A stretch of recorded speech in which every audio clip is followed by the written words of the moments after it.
Pedras amontoadas e letreiros chamuscados mostram os mortos entre a grama e alguns pássaros voando, enquanto o espírito voa.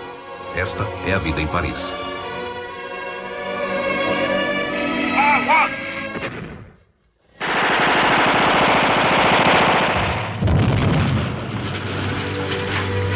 As batalhas da Primeira Guerra Mundial, 1914-1918.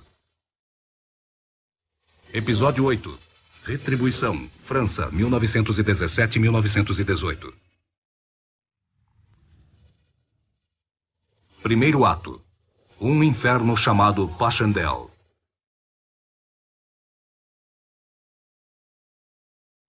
Em 1917, a área de Flanders até leste de Ypres foi de grande importância estratégica. Para os aliados, foi a passagem para sair da paralisação no norte e retomar a Bélgica. Para os alemães, nos terrenos elevados, foi uma adaga na garganta dos aliados. Se os britânicos conseguissem sair da saliência de Ypres e tomá-la, poderiam ir para o norte e tirar os alemães da costa belga e capturar os portos de Ostend e Zeebrugge. A posição alemã na Bélgica seria atacada pelos flancos e sua área industrial mais importante no Ruhr estaria ameaçada.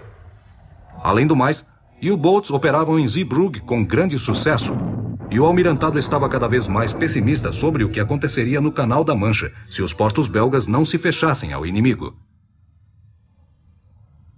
Um ataque em Flanders também retardaria as reservas alemãs e aliviaria a pressão na França, que precisava de tempo para se recuperar da batalha sangrenta em Verdun, o que fez com que o exército francês se revoltasse.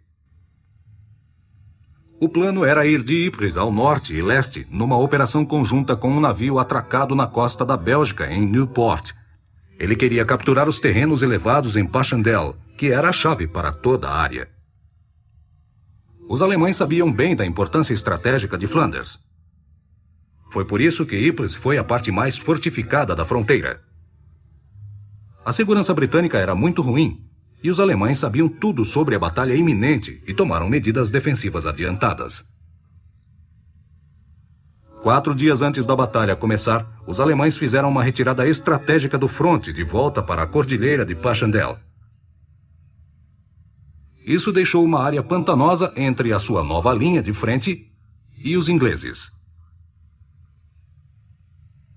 Esse novo posicionamento, a linha de Hindenburg, foi uma defesa com a profundidade de 3 linhas, a terceira fora de alcance das armas britânicas.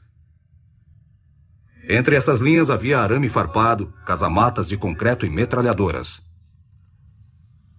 O arame farpado afunilava os agressores em zonas mortais, varridos pelas metralhadoras e cuidadosamente registradas pela artilharia, que poderia aniquilar os invasores com uma rajada de tiros.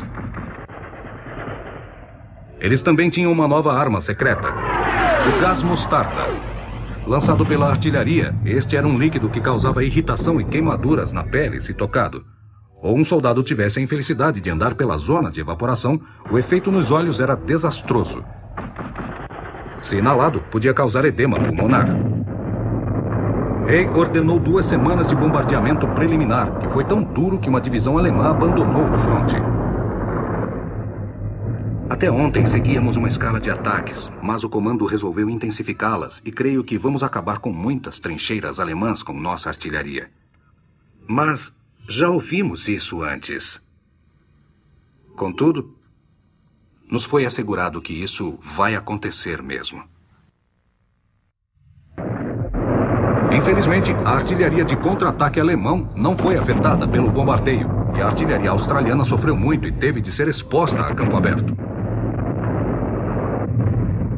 Houve oportunidades suficientes para a morte ou a glória, mas a experiência e o senso de observação fez com que o inimigo não se mostrasse tanto como no ano anterior. 1917 foi desagradável. A batalha começou em 31 de julho com um ataque no flanco norte às planícies de Pilken à esquerda e a cordilheira de Gehloveld à direita. As tropas em Pilken tinham o apoio de grandes tanques.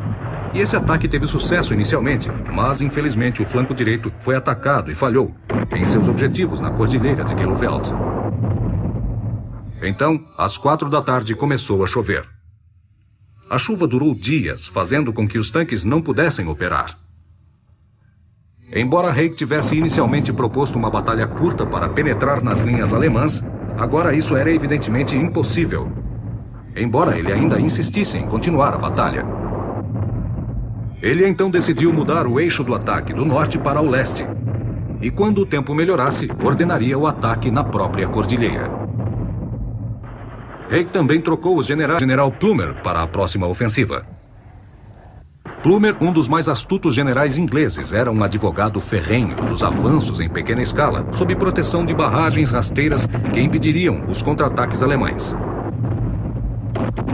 Os homens deveriam avançar no abrigo atrás do ataque e ficariam escondidos do inimigo pela fumaça e a poeira da barragem. Entretanto, isso seria impossível se por acaso chovesse e o chão virasse lama. A Batalha da Estrada de Menin, em 20 de setembro, foi a primeira usando as novas táticas. Na madrugada, depois de 5 dias de bombardeamento, os Anzacs efetuaram um ataque vitorioso com 2 divisões australianas, lado a lado e apoiadas por uma divisão escocesa à esquerda. Os australianos finalmente alcançaram a parte baixa da floresta de Polygon e do esconderijo Black Watch. Isso lhes custou 5.000 baixas. No dia 26 de setembro, o tempo ainda estava bom e o chão tinha secado.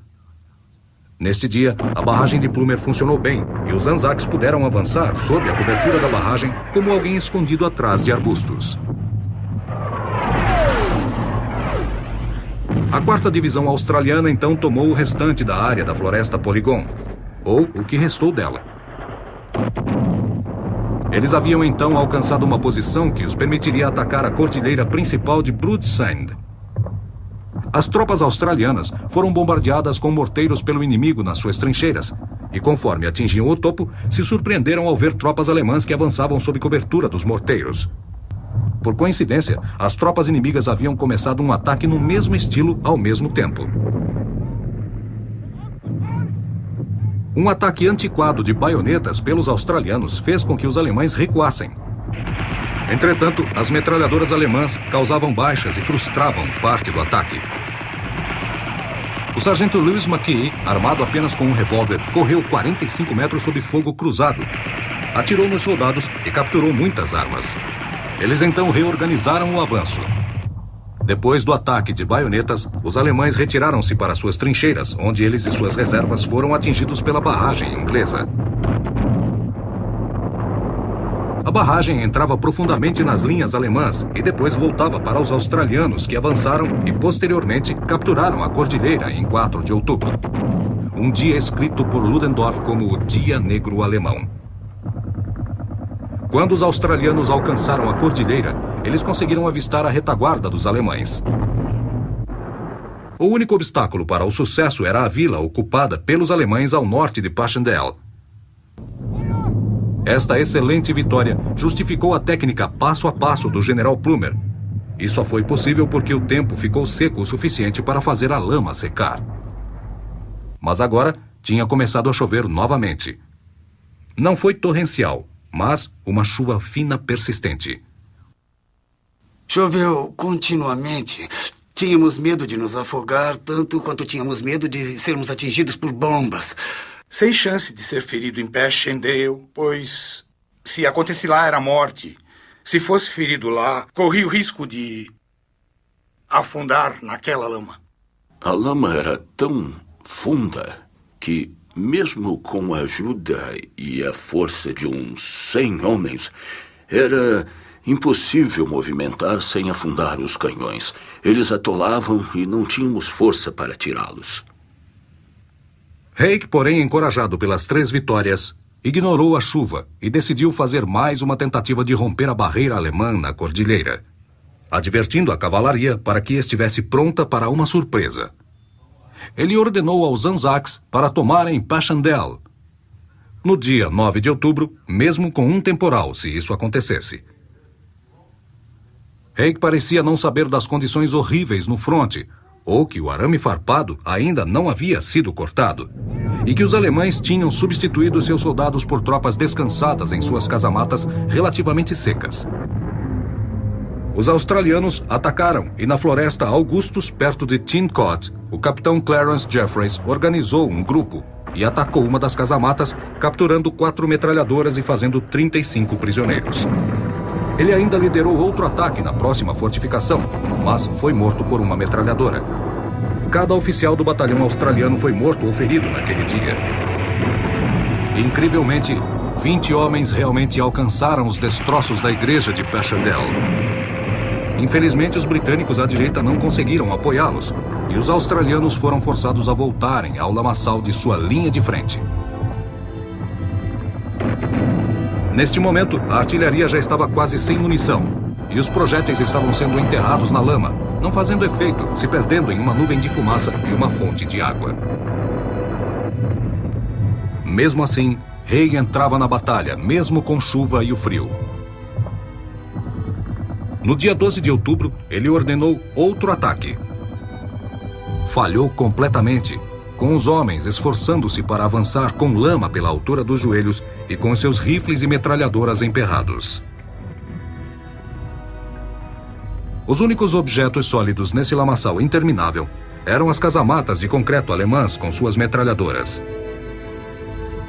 Esse ataque final e louco custou 7.000 baixas à 3ª Divisão Australiana, que perdeu 3.199 vidas nas primeiras 24 horas da ofensiva. Os australianos, exaustos, finalmente recuaram. Mas Haig continuava patologicamente obcecado para tomar Passchendaele. Ele ordenou aos canadenses que assumissem a batalha. Entretanto, o general canadense Currie ainda mantinha o bom senso e recuou-se a mover as tropas enquanto o tempo não melhorasse e os suprimentos adequados não estivessem à disposição. Em 12 de novembro, os canadenses avançaram e tomaram Passchendaele, ou o que restava dela. Os britânicos alcançaram seu objetivo, embora tenha sido um pouco inútil a eles se considerarmos o plano original. Passchendaele custou 500.000 de vidas nos seus 3 meses. Os alemães perderam aproximadamente 250.000 homens e os britânicos 300.000, dos quais 36.500 eram australianos. 90.000 corpos ingleses ou australianos nunca foram identificados. 42.000 corpos nunca foram recuperados. Segundo ato: o ataque dos tanques.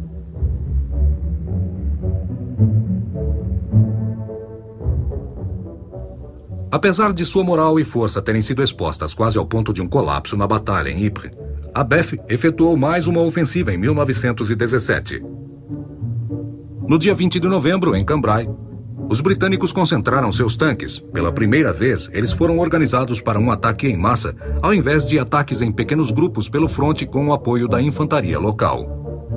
Um dia nós estávamos na linha quando alguém disse que a guerra tinha acabado. Nós ficamos espantados, nos mandaram seguir adiante e nós seguimos. Que nós deveríamos ver alguma coisa. Então nós vimos os tanques. O ataque em Cambrai envolveu uma bem planejada invasão em larga escala. O objetivo principal não era conquistar territórios, mas atacar os alemães em um terreno onde os tanques poderiam trafegar. O terceiro grupo de apoio estendeu seu domínio entre agosto e novembro, transformando isso em uma grande operação contra a linha Hindenburg. Haig e o general Byng perceberam vantagens em um plano que poderia não só reconstruir a reputação da BEF e reviver a moral, mas também simultaneamente tirar o olhar do inimigo do fronte italiano, onde os italianos sofreram uma derrota catastrófica em Caporetto em 24 de outubro. O terceiro exército esperou fragmentar o sistema Hindenburg entre o Canal do Norte e o Canal de Lescaut, antes de mandar a cavalaria entre a abertura para assegurar a passagem no Sancy e isolar Cambrai. A infantaria e tanques, depois de tomarem a floresta Bourlon, foram expulsar os alemães de Cambrai e da área entre os principais canais. O principal obstáculo foi que o cansaço em Ypres e as demandas do fronte italiano deixaram a BEF com reservas escassas para qualquer aproveitamento em Cambrai. Resumindo, o plano excedeu os recursos que a BEF possuía no final de 1917. Também não foi ajudado pelo desejo de Byng de usar todos os tanques disponíveis e divisões de infantaria na fase de ruptura das linhas inimigas. Pelo lado positivo, o flanco combinou alguns elementos táticos promissores. Este incluía a decisão de abandonar a preparação habitual da artilharia de longo alcance e permitir 1.003 armas de auxílio para fazer um bombardeio surpresa, capitalizando a nova técnica de prever os tiros sem antes registrar os alvos. Outro novo aspecto foi a perfuradora para a cooperação entre a infantaria e tanque, desenvolvida pela Corporação de Tanques e defendida por Byng. 378 tanques, todos carregando aparatos novos para cortar galhos e passar por rochas cruzando a trincheira, operariam em grupos de 3. Em cada grupo, um tanque de escolta avançando se moveria 91 metros na frente de 2 tanques de combate, com a tarefa de reprimir o fogo alemão e proteger os 2 outros tanques. O último lideraria as seções de infantaria pelos arames farpados alemães e pelas trincheiras inimigas. Além disso, os britânicos, se aproveitando das lições do Terceiro Ypres, fizeram melhor uso do voo baixo para atacar a artilharia e tropas alemãs. O ataque de abertura por 6 divisões de infantaria foi feito por um setor de quase 10 quilômetros às 6h20 da manhã do dia 20 de novembro de 1917. A surpresa pelos bombardeios repentinos e o uso de tanques possibilitou a formação de Byng na maioria dos lugares para abrir caminho no fronte de Hindenburg e seus sistemas de apoio por quase 5 quilômetros. Contudo, no centro, a 51ª Divisão Highland fracassou ao tomar o vilarejo-chave de Flesquières no primeiro dia. Muitos de seus tanques de escolta quebraram pouco antes de cumprirem seus objetivos, ou foram destruídos pela artilharia alemã, que tinha desenvolvido esquadrões antitanques especiais. No dia 23 de novembro, somente 92 tanques restaram, operando. E porque a cavalaria britânica estava incapacitada de explorar a abertura inicial, o velho problema de manter o ímpeto de um avanço além da fase de ataque apareceu novamente para desafiar a solução. Durante os próximos dias, o Terceiro Exército foi envolvido numa batalha feroz pela Cordilheira de Bourlon, a oeste de Cambrai. Por todos os seus esforços, as divisões britânicas nunca tornaram completamente segura a cordilheira ou a vizinhança do vilarejo. Eles tinham deixado a saliência com quase 5 quilômetros de extensão e 6,5 quilômetros de profundidade. No dia 30 de novembro, os alemães iniciaram uma contraofensiva mortal nesta saliência.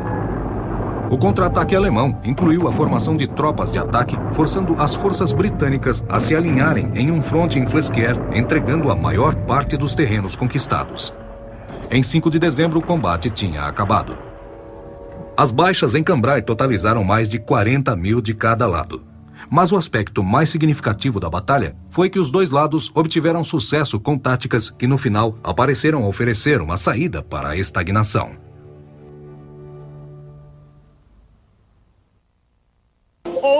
Terceiro ato. Lafayette, nós estamos aqui.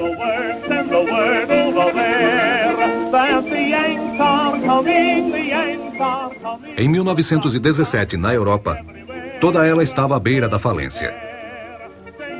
Essa tempestade pegou toda a Europa, consumindo a flor de uma geração inteira, deixando-a em uma carnificina inimaginável. O terrível custo da guerra na Rússia já havia derrubado seu governo. O novo governo bolchevique estava suplicando à Alemanha por negociações de paz. Quando houve a união de forças do exército e marinha americana para enfrentar o exército alemão cruzando o rio Marne, a noroeste da França, na primavera de 1918, a Primeira Guerra tomou sua forma mais violenta. Em junho de 1918, exausta por quase 4 anos de guerra à beira da derrota, as forças aliadas no fronte ocidental da Grande Guerra tinham apenas uma esperança: a esperada notícia de que os Yankees estão vindo. A Alemanha Imperial, na última tentativa de tudo ou nada para vencer o confronto de 4 anos, havia colocado tudo o que tinha nas fronteiras britânicas e francesas. A infantaria alemã e as unidades de artilharia foram reunidas no rio Marne, a menos de 96 quilômetros de Paris. a grande ofensiva da primavera começou a ser desenvolvida no fio da navalha. Se eles conseguissem avançar 96 quilômetros antes dos Yankees chegarem com força total, eles poderiam finalmente acabar e vencer a guerra. Destruídos e esgotados, os aliados tinham uma só esperança: tropas novas da América. Quando os Estados Unidos finalmente deixaram de ser neutros, devido a ataques constantes em seus navios mercantes, e declararam guerra à Alemanha em abril de 1917, ninguém duvidou que o exército americano mudaria o curso dessa guerra e mandaria os alemães para casa, se chegassem a tempo. O problema com esse entusiasmo é que foi baseado em uma suposição totalmente equivocada. Na verdade, os americanos não tinham força militar.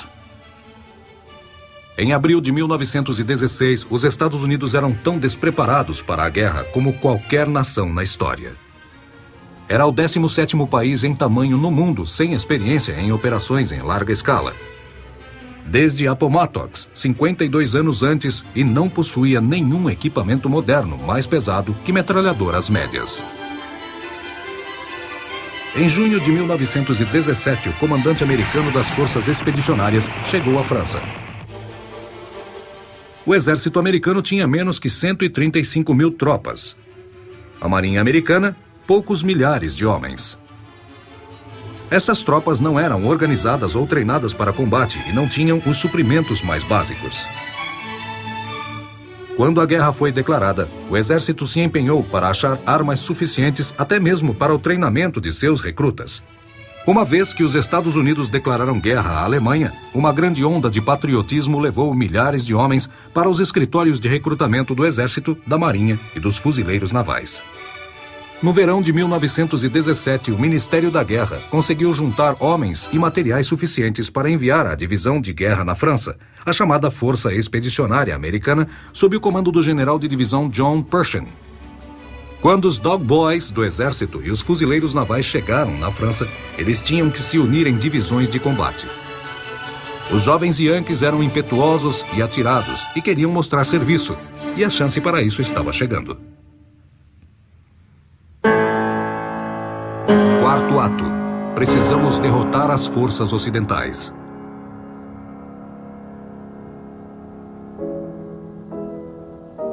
A saída da Rússia da guerra após a queda do czar significou aos alemães que não precisariam lutar em dois frontes. As 80 divisões de homens e materiais que a Alemanha usaria contra os russos no fronte oriental poderiam agora ser usados no fronte ocidental, dando à Alemanha, pela primeira vez, completa vantagem em força e números sobre os aliados na Bélgica e na França. O marechal de campo Paul von Hindenburg, comandante das Forças Armadas Alemãs, escreveu ao Kaiser pedindo a aprovação de uma nova campanha pesada no oeste, dizendo: "Não mais ameaçados na retaguarda, nós poderemos nos virar para a grande decisão no oeste e devemos agora nos direcionar para a passagem das armas." Por semanas, von Hindenburg e seu comando supremo competiu com o corpo diplomático alemão pelos ouvidos do Kaiser. O chanceler alemão Theobald von Bethmann-Hollweg acreditou que a guerra não poderia ser vencida e que o Kaiser deveria promover a paz baseado nos 14 pontos do presidente norte-americano Woodrow Wilson. Finalmente, o marechal de campo fez um ultimato ao Kaiser em um encontro cara a cara no dia 7 de janeiro. Sua lista de exigências terminou com as palavras: "Precisamos derrotar as forças ocidentais." Hindenburg e seu ambicioso chefe de Estado-Maior, Erich von Ludendorff, planejaram associar o melhor desses novos soldados em tropas de ataque e destruição. Tropas de elite para acabar com um impasse no oeste. Depois de muita discussão, o Kaiser Wilhelm se rendeu e von Hindenburg e seu comando supremo começaram a preparar seu golpe final. Uma grande ofensiva planejada para a primavera de 1917. Às 4h40 da manhã do dia 21 de março de 1918, a calma e escura madrugada no fronte ocidental foi quebrada pelo estrondo de mais de 6.000 armas da artilharia alemã. Ao longo do fronte de 80 quilômetros, as 6.000 armas, das quais mais de um terço foi classificada como pesada e superpesada, causou terror e morte no 3º e 5º exércitos britânicos. Primeiramente, a artilharia alemã foi concentrada na artilharia dos aliados. Depois de 1 hora, os atiradores reposicionaram suas armas e começaram a se concentrar na linha de frente aliada. Às 7 da manhã terminou o bombardeamento. Por 1h30, as tropas britânicas aguardaram a investida alemã. Às 9h40 da manhã, depois de intensos 5 minutos de morteiros, a investida começou. Mais de 1 milhão de tropas alemãs em 3 exércitos brotaram da terra de ninguém entre as linhas de frente. Essa completa investida ao noroeste da França serviu de padrão para o general Erich Ludendorff terminar rapidamente com a guerra, com uma forte investida em Paris antes que os americanos pudessem entrar no combate. Por 1 semana, pareceu que Ludendorff teria sucesso. Combatendo em completa coordenação com a artilharia de Bruce Miller, a infantaria alemã conseguiu grandes vitórias pela primeira vez em 4 anos, fazendo as tropas britânicas recuarem muitos quilômetros ao longo do fronte de 80 quilômetros. Assim como os exércitos de Schlieffen tinham esgotado seus suprimentos em 1914, Ludendorff também mostrou-se rápido demais e bem-sucedido para o seu próprio bem. Com seu sucesso adiantado contra os britânicos, eles simplesmente excederam o limite da artilharia. Sem a artilharia para enfraquecer as linhas de frente e sua frente para debilitar a resistência britânica, o ataque caminhava para um fim. Parado no Somme, Ludendorff virou seu exército para o norte, em direção a Flanders, onde foram contra-atacados novamente. Desesperado, ele mandou seus homens de volta para o sul contra a França, no rio Marne. Mas agora, os alemães estão perigosamente debilitados, tanto em força de trabalho como em suprimentos. E esperando por eles, ao lado dos franceses e britânicos, estão os americanos. Com os alemães avançando em Marne, na vizinhança de Château-Thierry, o general da divisão John Pershing, comandante das forças expedicionárias americanas, foi mandado pelo comando dos aliados para movimentar a 2ª e a 3ª divisão para aquela área, a fim de apoiar a resistência francesa ali sob comando francês. A 2ª divisão era composta por 2 brigadas, uma do exército e uma da marinha, e totalizava aproximadamente 26 mil homens. Eles viajaram o dia todo e também à noite em caminhões para alcançarem suas fronteiras. No dia 1º de junho, a 2ª divisão, liderada pelo capitão Lloyd Williams, avançou várias posições ao norte do vilarejo de Lucy-le-Bocage, perto da floresta de Belleau.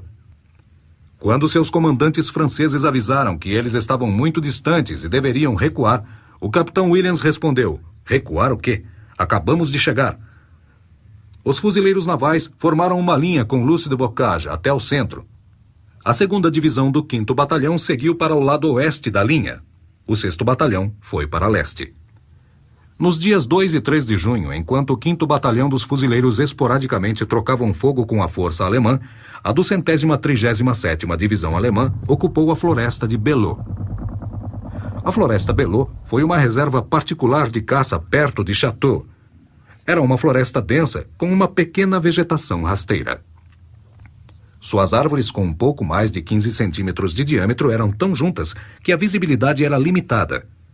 Era um lugar perfeito para um exército, o exército alemão, tomar posição defensiva e esconder seus soldados.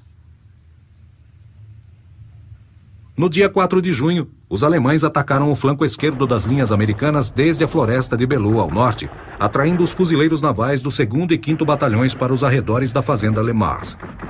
Com sua artilharia e metralhadoras apoiando o lugar, os fuzileiros navais repeliram o ataque alemão. No dia seguinte, o comando francês ordenou aos fuzileiros para tomarem a floresta de Belleau. A inteligência francesa disse que os alemães controlariam só uma pequena parte da floresta. A 2ª divisão da 4ª Brigada dos Fuzileiros Navais foi direcionada até lá para colocá-los para fora. Os fuzileiros navais estavam tão ansiosos para atacarem os alemães que às 13h45 do dia 6 de junho, quando o comandante da 1ª e 5ª Brigada de Fuzileiros Navais alcançou a linha de frente para dar a ordem de ataque, muitos dos seus homens já estavam 22 metros à frente e se movimentando pela floresta. Enquanto os fuzileiros corriam pelo campo aberto de trigo entre suas linhas e a floresta, eles foram surpreendidos e jogados ao chão por uma rajada de metralhadoras alemãs cobertas pelas árvores. O capitão George Hamilton, comandante da 49ª Companhia dos Fuzileiros Navais, apressou-se em reunir suas tropas, impulsionando-as para frente para adentrarem na floresta. Quando as dizimadas unidades dos fuzileiros navais alcançaram a floresta, os alemães saltaram com as suas baionetas em punho. A maioria dos alemães capturados estavam assustados, mas 3 metralhadoras posicionadas no lado oeste da floresta pegaram os fuzileiros na baía e os impediram de tomar o controle dessa floresta. Sem nenhum jeito de enxergar pela floresta para seguir a ação da batalha, os observadores tiveram de confiar na audição e na palavra daqueles que conseguiram sair. Nós fomos entrando na densa floresta e fomos cavando e tomamos nossa posição lá. A dificuldade da floresta de Belot era que você nunca sabia onde estava o fronte. Pequenos grupos de homens, pequenos grupos americanos se juntaram para lutarem juntos, se juntaram para lutar numa só direção. Mas, de repente, sem qualquer aviso, estávamos diante de alemães com armas. Eles estavam assustados. Nossas ordens eram exterminá-los e diziam, siga em frente. Uma por uma, as metralhadoras alemãs eram silenciadas. Mensageiros saíam da floresta densa para informar ao QG que o objetivo tinha sido alcançado. E à medida que as metralhadoras silenciavam-se, os feridos no campo de trigo perto da floresta começaram a rastejar de volta para as trincheiras americanas. Por causa da maneira que foram ordenados para avançar pelo campo aberto, as baixas dos fuzileiros navais na floresta de Belot em 6 de junho de 1918 foram as maiores da história da corporação. 1.087 fuzileiros navais foram mortos ou feridos só naquele dia de combate. A luta pela floresta de Belot continuaria por todo o mês de junho. Para os fuzileiros navais que lutaram ali, e para todos que puderam vestir os uniformes depois disso, foi um dos momentos de maior orgulho da corporação e mostrou aos alemães que os americanos estavam prontos para a briga.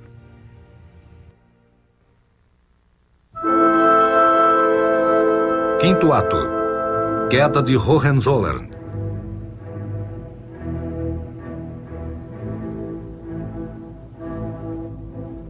No outono de 1918, as fortes tropas alemãs estavam declinando para um nível crítico. Em 6 meses, a força do exército do Kaiser caiu de 5,1 milhões para 4,2 milhões. O descontentamento do exército com sua liderança começou a ganhar voz. Oficiais de apoio começaram a circular um papel convocando os aliados para uma negociação imediata. Em 30 de agosto, o general John Pershing concluiu sua proposta de trazer o primeiro exército americano à vida. Foi imediatamente organizado ao sul de Verdun, oposto ao lado confuso e ensopado da saliência de Saint-Mihiel, que esteve em mãos alemãs desde 1914. No dia 12 de setembro, Pershing começou a primeira ofensiva totalmente americana da guerra. Em um só dia, a 1ª e 4ª Corporação Americana tirou os alemães das suas posições, capturando 466 armas e fazendo 13.251 prisioneiros. Após 4 anos de guerra, o exército do czar derrotou os italianos e os romenos, desmoralizou os franceses e pelo menos prejudicou a vitória britânica. Os alemães eram agora confrontados por um exército que os soldados estavam em maior número, como se o solo tivesse sido semeado com dentes de dragão. Uma sensação de inutilidade, de esforços inúteis, abateu ainda mais os soldados alemães. Rumores começaram a correr nos quartéis generais de Ludendorff de que as tropas alemãs se renderam a um só soldado ou um esquadrão isolado. De repente, ele viu a guerra perdida. Na presença do rei William II, ele atribuiu a derrota à falta de disciplina. William reagiu ao comentário de Ludendorff, se queixando de que fora exigido muito das tropas. Um telegrama ao imperador Karl da Áustria foi entregue a William. O imperador austríaco informou ao seu aliado que a guerra deveria acabar em 1918. De outra forma, ele, Karl, iria propor uma separação pacífica. William acenou com a cabeça a Hindenburg e Ludendorff que a guerra tinha que terminar.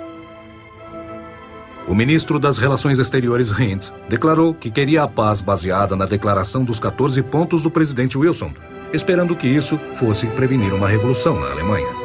Ele sugeriu a criação de um novo governo parlamentarista, fazendo de William um monarca constitucional. William aceitou com relutância, acreditando que isso o ajudaria a salvar seu trono. E ele assinou um decreto garantindo novos poderes para o parlamento alemão. No dia 3 de outubro, o príncipe Max Baden, primo de William, foi declarado como chanceler do novo governo parlamentarista. O chanceler era agora responsável pelo parlamento ao invés de William. A questão de guerra e paz seria agora responsabilidade do parlamento, representantes do povo alemão. No dia 4 de outubro, o novo governo mandou sua petição por um armistício para os aliados. Para enviar mais derramamento de sangue, o governo alemão pede ao presidente para arrumar uma conclusão imediata de um armistício em terra, mar e no ar. A resposta de Wilson à petição alemã de um armistício chegou a Berlim em 9 de outubro.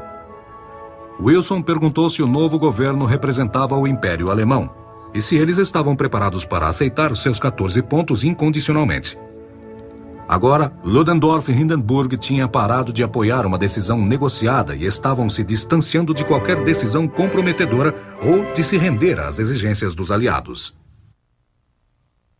Antes de ver a guerra como perdida, Ludendorff estava agora combatendo na defensiva em 1919. Ele e o almirantado alemão insistiam que a luta submarina tinha que continuar. No dia 20 de outubro, Hindenburg contou ao príncipe Max que seu governo deveria manter o combate alemão, por nossa honra até o último homem, e se isso resultasse em uma quebra das negociações com Wilson, assim seria. Uma terceira nota de Wilson chegou na Alemanha em 23 de outubro. Wilson exigia que os chefes militares da Alemanha, incluindo Wilhelm, que ainda estava no poder, teriam que abdicar. Que os Estados Unidos iriam negociar somente com os representantes do povo alemão. No dia 26 de outubro, durante um encontro gritante entre Wilhelm e Ludendorff, Ludendorff pediu exoneração, reclamando depois que Hindenburg, que estava presente, não tentou defendê-lo e foi por isso culpado por traição. No dia 30 de outubro, a Marinha Alemã lançou um plano que tinha sido conhecido fora do almirantado apenas por Ludendorff. O plano chamava a esquerda alemã para fazer uma grande ofensiva contra a Marinha Britânica pela honra alemã. Os marinheiros alemães alistados estavam prontos para lutarem em defesa da sua pátria, mas não por uma postura. Se arriscando a serem penalizados com a morte por rebelião e traição, os marinheiros com a esquadra ancorada em Wilhelmshaven rebelaram-se. Nos 4 dias seguintes, a revolta se estendeu à esquadra ancorada em Kiel. De lá, se estendeu até as tropas em Kiel e aos civis também. Depois se espalhou por todas as cidades costeiras no norte da Alemanha. Os sinais de comoção interna na Alemanha se tornaram numerosos e mais sérios. Com a expectativa da vitória e ganhos da derrota, trouxe à tona sentimentos e paixões muito perigosos para nós. No dia 8 de novembro tinha se espalhado pela maioria das cidades alemãs. Assembleias de trabalhadores e militares alistados se rebelaram, como aconteceu quando o czar da Rússia foi derrubado. Nas ruas da cidade, o ressentimento contido contra os oficiais militares foi expressado em ataques contra oficiais de uniforme. Pessoas que se sentiam obrigadas a sair das calçadas para dar passagem aos oficiais alemães, agora os espancavam. Em Berlim, o chanceler Príncipe Max agiu sozinho e anunciou a abdicação de Wilhelm e seus filhos. Então, Max renunciou como chanceler e deixou o governo para o líder dos sociais-democratas, Friedrich Ebert. Wilhelm se recusou a aceitar o que ele chamou de golpe de Estado, mas a sua recusa não teve efeito. No dia 10 de novembro, a casa de Hohenzollern caiu. Rejeitando sugestões de que ele deveria procurar os mortos nas trincheiras como incompatível com a sua posição como chefe de igreja luterana da Alemanha, Wilhelm II partiu de trem para o exílio na Holanda, nunca perdoando Hindenburg pelo que ele chamou de deslealdade. No dia 10 de novembro, em uma floresta francesa em Compiègne, uma delegação alemã e francesa se reuniu para declarar o armistício. Matthias Erzberger, um membro do Partido Político Central da Alemanha, prevaleceu sobre Hindenburg para liderar a delegação alemã e no dia 11 de novembro, Erzberger assinou o armistício. Nenhum oficial alemão assinou o acordo. O exército alemão se distanciou do que para alguns poderia parecer uma rendição. A notícia do armistício trouxe uma alegria que excedeu aquela do começo da guerra. As pessoas na Inglaterra pararam de trabalhar. Multidões saíram pelas ruas, sirenes ecoavam, os sinos das igrejas badalavam. As fábricas acionavam seus apitos e os poucos carros existentes buzinavam muito. Na Trafalgar Square, uma grande fogueira de comemoração foi acesa. Em Paris, as comemorações foram intensas, com armas disparando, e havia tanto barulho que as pessoas não conseguiam ouvir ninguém falando. As pessoas andavam de braços dados, os soldados americanos estavam entre eles, e as comemorações nas ruas foram para o segundo dia.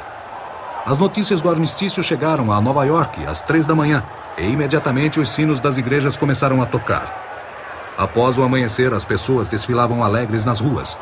O presidente Wilson foi à frente do Congresso, onde ele foi aclamado, e para o Congresso ele disse: "As nações vitoriosas irão difundir a paz pelo mundo." Nas trincheiras, as tropas americanas lutaram até o último minuto. O general Pershing ficou desapontado porque ele queria terminar a guerra dentro da Alemanha. Mas às 11 da noite, quando o armistício oficialmente começou, as tropas da linha de frente, os oficiais e os homens alistados festejaram. Nenhuma luz refletindo em seus olhos, nenhuma bandeira manchada de sangue, nem mais corpos de jovens no caminho, nem flores nos campos, nem arco-íris no horizonte, nem bombas e tiros sobre nossas cabeças, nem mais metralhadoras, nem tanques e lança-chamas. Só o nada. Só o silêncio. Uma tropa com metralhadora deu muito trabalho. Eles seguiram atirando até às 11 em ponto. No momento do armistício, o líder daquele regimento abandonou sua posição, se levantou, deixou o capacete por ali, fez a sua tropa formar uma linha e saíram marchando. A guerra para acabar com todas as guerras tinha acabado.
Es solo